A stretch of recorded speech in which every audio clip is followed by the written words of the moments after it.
আমরা 2025 notified STGT উত্তীর্ণ পরীক্ষার্থী। আমাদের পরীক্ষার নোটিফিকেশন বেরিয়েছিল আগস্ট মাসে 2025 সালে। পরীক্ষা বারবার পিছানোর পরে শেষমেশ পরীক্ষা হয়েছিল 14 ফেব্রুয়ারি 2026। এখন দেখা গেছে পরীক্ষার রেজাল্ট দেওয়ার 4 মাস অতিক্রান্ত হয়ে গেছে প্রায়, কিন্তু আমাদের স্ক্রুটিনি করার ডেট এখনও দিচ্ছে না।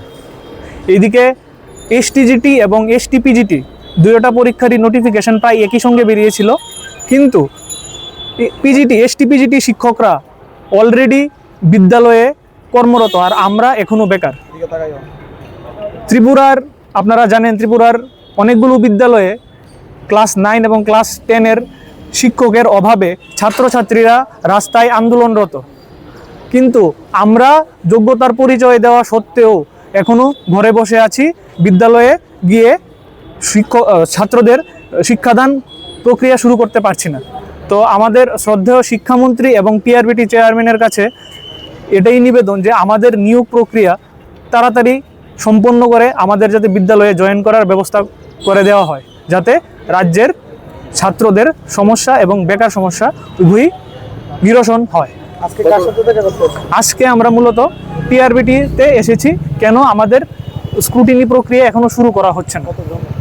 আমরা এখানে প্রায় 50 থেকে 60 জন আছি।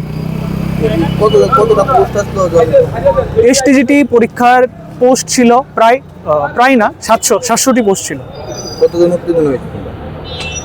দেখুন, এটা তো একটা সিলেকশন প্রক্রিয়া, এটা কোনো মানে মার্কের উপর ডিপেন্ড করে না, এটা সিলেকশন প্রক্রিয়া। এটা সিলেকশন প্রক্রিয়া, এটা কোনো এলিজিবিলিটি টেস্ট নয়।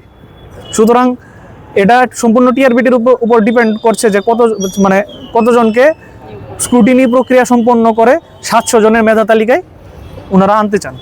আপনারা চেয়েছেন মেধা তালিকা দ্রুত প্রক্রিয়া সম্পন্ন করে আমাদের ভেরিফিকেশন করে মেধা তালিকা দ্রুত সম্পূর্ণ করা, আমাদের যাতে দ্রুত স্কুলে নিয়োগ দেওয়া হয়। আমাদের রেজাল্ট দিয়েছিল মে মাসের